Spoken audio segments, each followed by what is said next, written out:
Yo, what's good everyone, it's JSXC here, and today I'm giving you guys my NPA Week 5 match against Cohen, coach of the Amsterdam Aipoms.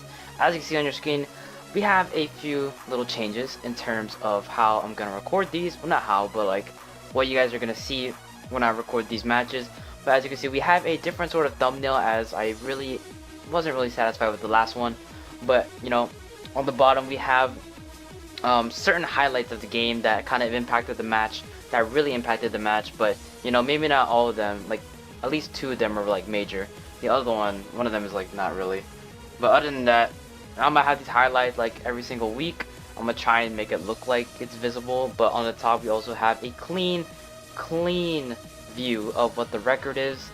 And Cohen is 4-0 and we're 3-1, and if you watched the last video you would know that it was a complete juke jam, and we lost to a high jump kick miss because of Hazal Cat not landing its hits. But Cohen, as of week 4, is the only team that's undefeated out of the 10 players. So, you know, if we landed that high jump kick, we could have been 1 of 2, but nope. Cohen's the only one at the top of the tower right now, and we're gonna try and take him down. But we're gonna get right into the team builder, as you know, I'm kind of behind on battles and I don't really want to fall behind even more. But as you can see, we do have another different sort of way that I'm going to lay this out. And as you can see, we have the Pokemon, the EVs, and we have the sprites on both sides of the screen. And that is his draft. Originally, he did not have Salamence and Nidoqueen, but he did drop Zapdos and Cooper, aka Aggron. So, you know, that kind of helped us in that case, considering the Pokemon that we're going to use to sweep with this game, or potentially try to sweep with. But other than that, we're going to get right into his team. He has Swellow. This is actually not in order. I was just doing like what fits best.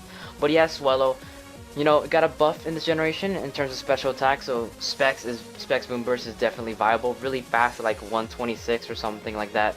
And can be an annoying pivot. Gets Facade, Guts, Flame Orb, really threatening. And I have a pretty good counter to that as well. He has Gliscor, really annoying Pokemon overall in general. One of the most common ones you'll ever see is Toxicor, Poison Heal, Rocks, Roost, Knockoff, Protect, whatever. He has Empoleon. Empoleon's an interesting mon, as usually I would see it used defensively, but it can definitely be used offensively, as, you know, Torrent Boost. I mean, it gets Stab, Splash Cannon, and Scald, gets Grass Knot, gets Knockoff. It can be run physical, so there's so many things you can do with it. Greninja is the kill leader. It is the absolute kill leader of this league. And to me, honestly, I wouldn't expect a Pokemon like Greninja to get that many kills, especially since it's only week 5, or it's about to be week 5. And like in 4 weeks, it got like almost double digits, if not double digits, like 10 kills. But in Mega Dianthe's like 2nd place, so we're gonna try and take it down. And he also has Nidoqueen, a new pickup, like I said, that he got. And Nidoqueen can be very annoying. I mean, I've seen people run berries with it, and then it gets rocks, it gets T-spikes, gets an immense amount of coverage. Kind of a bulky Nidoking, as it does get immense amount of coverage, like Ice Beam, Fire Blast, and T-Bolt. Sludge Wave as well for that main stab. Modest Life Orb, Sheer Force is nothing to sleep on at all. His Mega is Gallade. He originally did want Mega Lopunny, but you know, freaking last week it died. But Mega Gallade is also pretty threatening. Base 110, so it speed ties with our Mega Dianthe. Really good late game sweeper if put in the right scenario. It does get the elementals knockoff. Close combat itself really hurts. And you know, 1 SD up and this thing can just wreck house, or just put a giant dent in someone's team. He has Magnezone. Magnezone, oh my god, it's gonna be such a huge problem, as you know, I don't know what kind of, I didn't even consider what kind of Magnezone set he would bring, but Analytic Specs hurts. As base 65 speed, he could run Scarf, 4 times weakness to ground, so maybe he'll run Air Balloon. I don't know. He does have Cryogonal. He got the Snowflake himself. Cryogonal, not much to say. Basically specially defensive. Dies to any rock type move you throw at it. You can basically throw a pebble at it, it'll die. He has Clefable, the Chewy Gum, Juicy Fruit. Got that extra. And very annoying with Unaware. So with Unaware, you just can't set up on its face. You have to basically blow it back. And our first mon blows it back. And yeah, it gets Stealth Rocks, gets T-Wave, Soft Boiled, Magic Guard as well. And last but not least, he has Salamence, his new pickup. Salamence is scary with that D-Dance, which can also be a late game sweeper if it put in the right scenario, so we have to be careful of that. It can also be specially offensive with Flamethrower, Fire Blast, Hydro Pump, and Draco Meteor. So you can't sleep on this thing either. His whole team is threatening. Not really the I just usually don't see these type of Pokemon put together, but that's what I live for. I mean, interesting teams make for interesting battles. As I don't draft like what everyone says. Like, I drafted the Dene, like, come on now. But we're gonna get right into the team builder, trying to get through this as fast as we can. We got McQueen, the Scolipede holding the Life Orb. We are offensive, almost max speed, max attack with the Poison Jab, Protect, Pin Missile, Earthquake. Poison Jab for main stab to hit stuff like the Clefable, like I said. Basically, stab also hits Cryogonal, Salamence, Gallade, Greninja, and Swellow. We have Earthquake for Empoleon, Nidoqueen, and Magnezone, which all either is immune or resisted against our Poison Jab. Protect to guarantee outspeed against stuff like, let's say, D-Dan, Salamence, or Swellow, Scarf, Nidoqueen, or even Greninja. And Pin Missile is there mainly for cheeky plays. So say I have Scolipede on Greninja, and say my Protect is obvious and he knows I have it. I click Protect, and say on that turn I click Protect, he clicks Substitute. And at that point, I just basically die because I have to waste a turn trying to break it. JK, we got Pin Missile. We're gonna kill you, boy. Greninja's so frail. Pin Missile, I mean, like, give me like 2 or 3 hits, depending on the HP. Actually, give me like 2 hits, I'll probably die. Because after 25%, that's probably hopefully gonna die. But, you know, just a little tech here and there. I could bring Aqua Tail for Gliscor. Honestly could. But, I don't know. I just didn't want to. I mean, I could bring Swords Dance. Swords Dance would be an interesting option, as the only thing that would be able to wall me would be either Unaware, Clefable, or Gliscor. So other than that, I honestly would be able to possibly sweep, but we have a different Pokemon that is centered around the sweep. Next up, we have Huzzah. Huzzah is running Drain Punch, because he busted his kneecaps. He just legit busted his kneecaps, and we just have to, he has to lay it off for a while, so he's going to use his fist instead. But we got Huzzah. We're running an interesting set with Unburden. We're not no Z-move this week. We got Resto, Chesto, Drain Punch, Acrobatics, Swords Dance, Max Attack, enough speed to outspeed Salamence, and we have the rest in HP and especially in Spadef. If I'm correct, I forgot. I know that Spadef was for something, but I just don't remember what.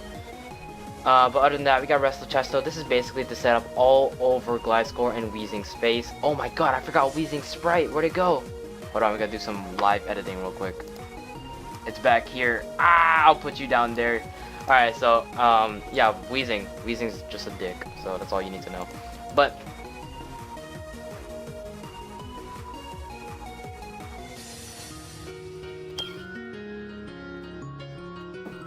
so I forgot Weezing. I'm sorry, Weezing, but you're basically a dick. However, yeah, so basically, if I set up with Hawlucha and I get an SD up, basically his main response would be either to go into something like Greninja or Swellow to outspeed me and pick me off, or go into something like Weezing or Gliscor and just wall me. Thing is that if Gliscor doesn't have Aerial Ace or Acrobatics, and it only has like Earthquake and Toxic and Rocks, I set up all over its face. Same thing with Weezing. With this Spadef, oh yeah, now I know what it's for. With this HP and Spadef investment, I can take 2 Sludge Bombs from full, and I should be able to get like, you know, maybe like 3 Swords Dance up if I Swords Dance on the Weezing switch. So basically, I'll pop. So maybe he'll burn me with Will-O-Wisp. He'll be like, okay, I'm safe, I'm good. This Hawlucha is no longer a threat. I can click Rest before I die, get that Chesto off, and then basically one shot with Acrobatics. I think I +4. I think I Oko. I don't know. I don't remember the calcs, but this Hawlucha can definitely sweep, especially with the Unburden. We have Maiden that got holding the Cobra Berry with the Shadow Tag. We got Psyshock, Trick Room, Taunt, and Light Screen. Max physically defensive.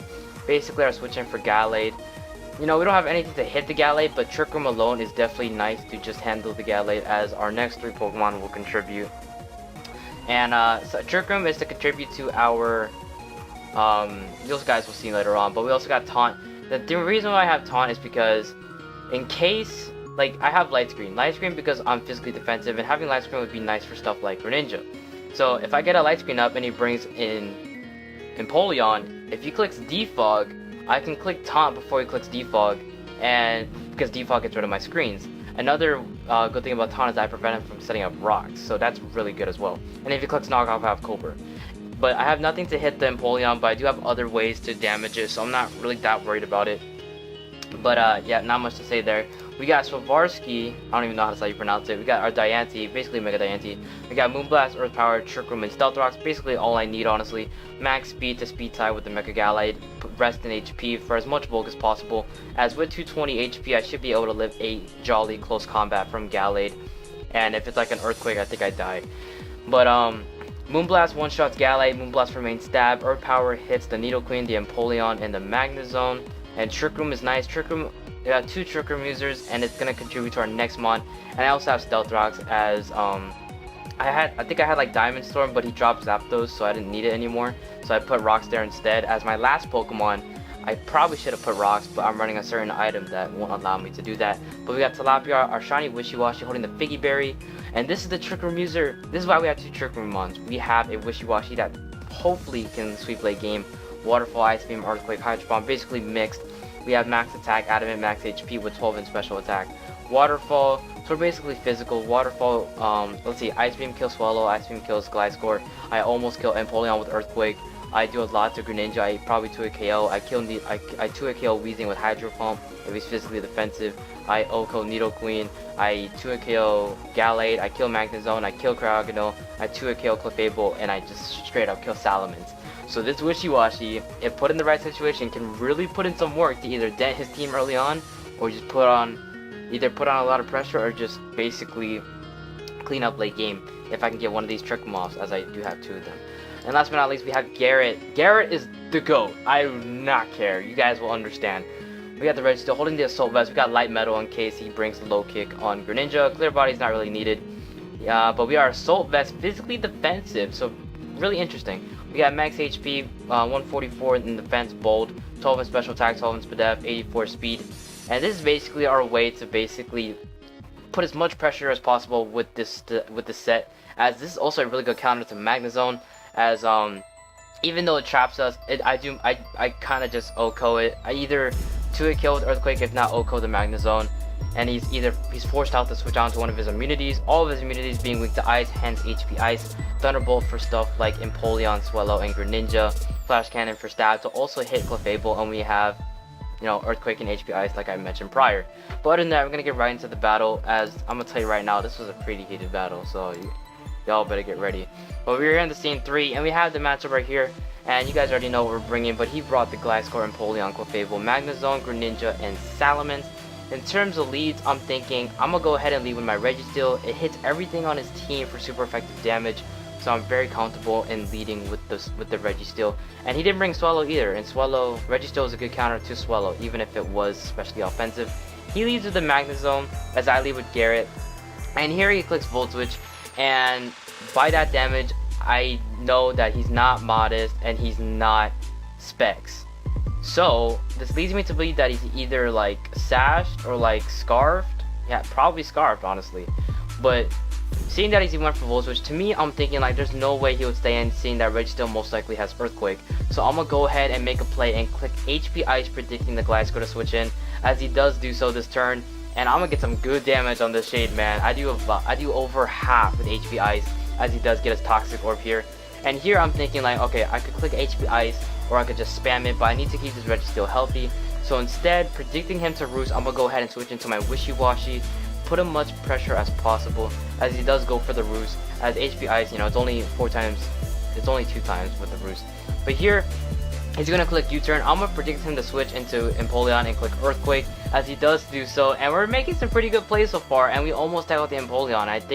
I don't know his spread, I forgot. But predicting the Grass Knot, I'm gonna tell you right now, he clicks Grass Knot as I switch to Diancie, and Diancie is so light. I'm gonna tell you right now, I have Wishy-Washy on Empoleon. I didn't want to stay in because I know this thing gets Grass Knot. So, and I didn't want to get burned from Scald. So taking a huge risk, the only thing that would make sense to me was either if he clicked Rocks, Knockoff, or Grass Knot. So here I go into Diancie, and he does click Grass Knot, so I could have gone into Scolipede, but it's fine.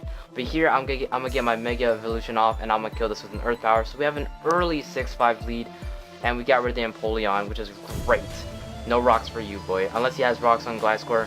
And here I switch into Gothitelle, as you does see he clicks Dark Pulse. So just then I was in with my Diancie as he brought in Greninja, and looking at all the plays, I could have stayed in. Honestly, I honestly could have stayed in. And when I switched in Gothitelle, it was literally my most expendable Pokemon, as it really didn't do much for me at all in this battle. unless other than being a Trick Room on. So here I'm like, okay, I'm gonna go into my Gothitelle because I don't think he's clicking Dark Pulse. But when I switched it in, I do have the Cobra Berry, so I am able to live this. I take like 34%, and with that damage, he's not actually boosted in any way. If he was Life Orb, it would have done like 50. I don't know, but Dark Pulse, assuming he's timid, max special attack, Dark Pulse is actually a roll to kill from this range. But I did not realize he would click Dark Pulse because, you know, like, I should have expected it because Wishy-Washy resists water, and that probably would have been an obvious switch. So I made a misplay here, and I kind of just sacked this for no reason, as I could have just stayed in and killed this thing. He clicks Dark Pulse, gets the good roll, and this Greninja and this Gothitelle just goes down. So if I had stayed in and clicked Moonblast, the Greninja would have been dead. But here I'm gonna go in my Registeel, predict him to go into Magnezone, and I'm gonna click Earthquake because I clicked HP Ice last time. But here I'm like, okay, I'm gonna click Flash Cannon, as he does get up his Stealth Rocks. And here I could have switched into Mega Diancie, but when I saw Clefable versus Registeel, I'm like, no, I just want to click Flash Cannon and kill this thing. I wasn't even thinking about switching out for him potentially clicking Rocks. So kind of a misplay because now Rocks are on my side and I have no way to get rid of them. And that was, I don't know. But here I'm gonna click Flash Cannon again, as we do get the good roll this time. So the Flash Cannon was a 2-hit KO, but it was a roll, and we do get the roll as he brings in the Magnezone. And here I have no reason to simply not just click HP Ice again, as he does click Volt Switch, and literally I take any hit from this thing, even HP Fire. So he goes back into Gliscor, I click HP Ice again, and we do more this time. And I'm like, okay, he's not max, I don't think he's max HP. So here he's gonna click U-turn, and I click HP Ice again. And here he's going to make a good play, going as Greninja, as I probably should have just clicked T-Bolt, honestly. If I clicked T-Bolt, I would have been a 2-hit KO. But here, he's going to click Spikes. I'm like, bro, I clicked Hidden Power Ice again because I thought he would like expect Thunderbolt or something. But here he clicks Spikes again. I click Thunderbolt, and lucky Garrett the GOAT gets the freaking Parahacks on the frog himself. He switches out and goes into Magnezone. And, you know, I could have made some certain plays here, and I probably should have clicked Earthquake, but I didn't. But seeing as he went for Spikes, I was like, am I real to switch out into Diancie and bounce one of them back? But when I looked at it, I mean, he has like 2 things in the air, and this Magnezone could have Sturdy, but he just switched it in. So I broke it Sturdy. But here I'm going to click HP Ice as he does switch into Magnezone. So if I had clicked Earthquake, that would have been a really great play.